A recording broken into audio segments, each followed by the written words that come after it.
Hello, I'm Richard Vobes, the Bald Explorer, out on another walk. This is one of the many videos we've been making in the Peak District, and today we've come to the middle of absolutely nowhere. I've no idea where I am. Kevin, you've been doing the driving.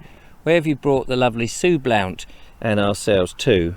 The Roaches. The where? The Roaches. What the hell is the Roaches? What does that mean? Well, the Roaches are an outcrop of rock, Right. which is a huge expanse of rock which goes from behind us, and we're It goes from behind. Oh, from yeah, behind us. Yeah, from behind, but it spreads around, well, almost several miles, really. Yes, I mean, up here it's some stunning views of moorland, isn't it? Yep. Have you been here before, Sue? I have, yes. Yeah, it's been a while, but yeah, and it's great to go exploring and Clambering over those rocks. I've only seen a fraction of it. Have you? So Yeah. I'm looking forward to it. Well, we don't quite know where we're going to go, but No. I think we're going to try and get up onto some of these rocks, take in some pictures, get some wonderful views. The only sad thing I've noticed is we're not the only ones here. No, when we first arrived, there didn't seem to be many people at all up on the rocks, but when you look around, there are a great number of people. Yes, I don't know, these tourists coming in, Yes, spoiling the view. they should go somewhere else. Anyway, we better get cracking on. Yes, indeed. Now that might not be the most sensible way up, so maybe we'll work our way round, shall we? That might be an idea. Okay, Yeah. after you, So I Kevin. haven't got my crampons.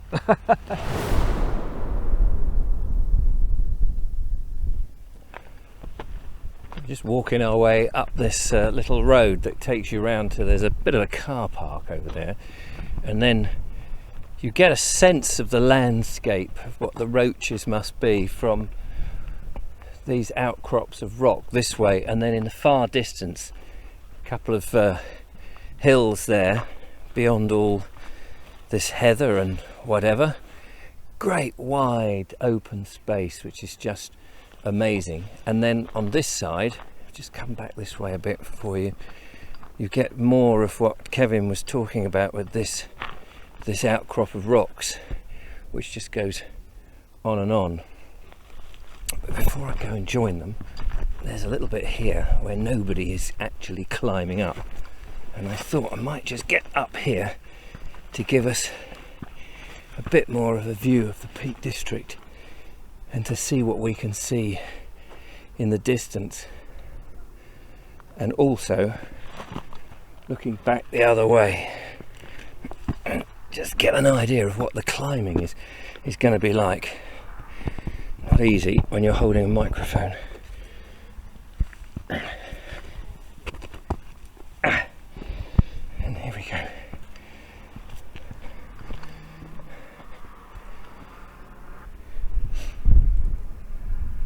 You can certainly see why people want to come up here and clamber about and even leave their initials on the rock there. I wonder if this is still gritstone.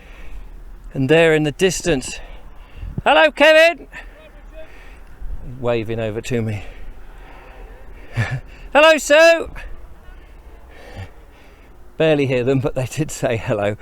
And they're probably very small on this shot. Right, I've got to get back over to them somehow.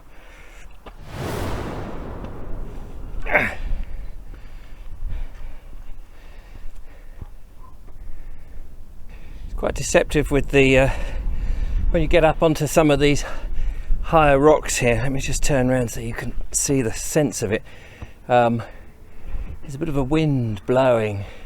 It's actually quite warm, but Kevin's got his cardi on. I have, yeah. I've got my hoodie on because when the sun goes in, the temperature drops just down a bit. Should we go up there? Yeah, of course.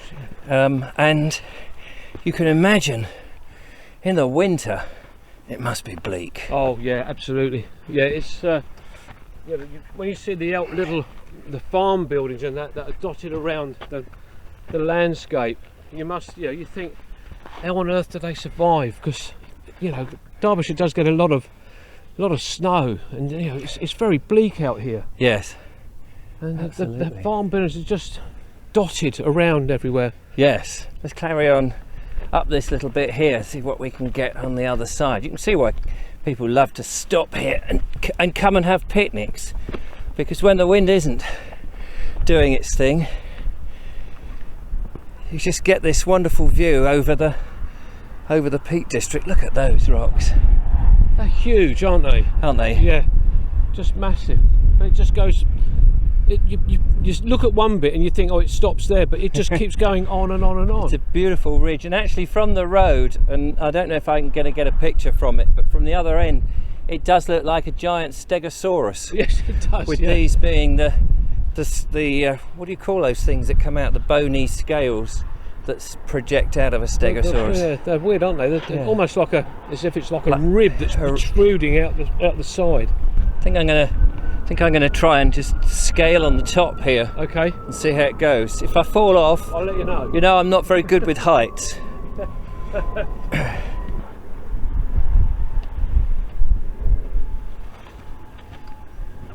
But actually, luckily, this stone it's got good grip. Oh look, there's a bit. I wonder if I can squeeze through this hole down here.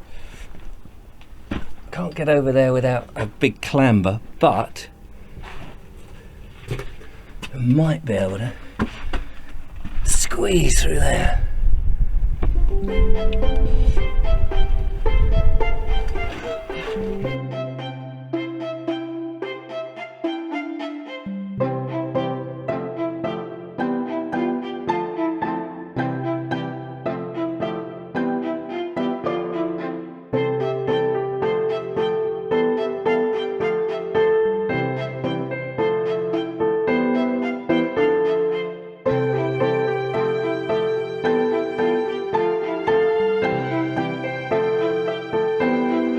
What are you up to, Kevin? Bilberry. What? Bilberries. No, Richard Vobes. Oh, hello, Richard. Yeah, I'm not Bilberry. Bilberry couldn't make it. Bilberry. No. No. Oh, there are bilberries along here. Bilberries, yeah, and the berries are there as well. Good heavens. The bilberries, we saw these as well at Lud's Church as we walked along. Yes, and the Lud's Church is not too far from here, is it? No, it's not. Really, it's no, about 4 or no. 5 miles, probably in that direction I would have somewhere. thought so, yeah, absolutely. Now we're yeah. going to climb up to this Stegosaurus ridge, this further bit. Oh, yeah. There's lots of it. There's lots of. This ridge just seems to go on forever. If I swizz it round here, you'll see behind us, it juts out. But this grit stone, this whatever it is, it's good for the old shoes in terms of grip. So you can get right to the edge and hang by your fingernails. And that's what we're going to do next with Kevin. Oh, thank you very much. Nothing to worry about then. Everybody else is safe as ever. Absolutely safe as houses. Here we go, look at this. Just rising out of the ground. See how it juts? How it juts at that 45-degree angle. And at one time that must have been covered in soil, of course, and the erosion of hundreds, thousands of years of wind and rain has exposed it. It is very beautiful. It's a pretty permanent stone, isn't it? It's a lovely colour as well. It's sort of pinky colour, and then blotched with the lichen or lichen, whatever you want to call it. And then all along this little stretch, you've got these uprights exposed, and then this rock just thrusting. The power that is exerted from these rocks, the power that now is inert, but at one time was, I guess, when all of this was created, there was one great big rumble. Just skirting around some of this to give you a good idea of what it's like. When we arrived, there were a lot of tourists. I think we may have alluded to them earlier. Fortunately, they've moved on. And it is a landscape like this that is so beautiful when barren, when not inhabited by people in brightly coloured t-shirts, floppy hats, backpacks, screaming kids, and all of that. The majesty is retained when you are here alone or with friends. Although occasionally, you probably can't see it, there's a couple of girls in the very, very far distance on that rock, and when you see them from a huge distance and they're silhouetted then it is quite striking, because you get a sense of the scale of these incredible rocks. The ground is very gritty. In places we've seen red sand. This here is pretty much the grit from these rocks and the grass and the various shrubs and plants. I'm tempted just to go down here so that we get a better view, to show you again how they dwarf humans. But you can imagine back into primitive times that this may well have been a fantastic habitat for people to live in and survey the area. Here we go, clamber up these bits.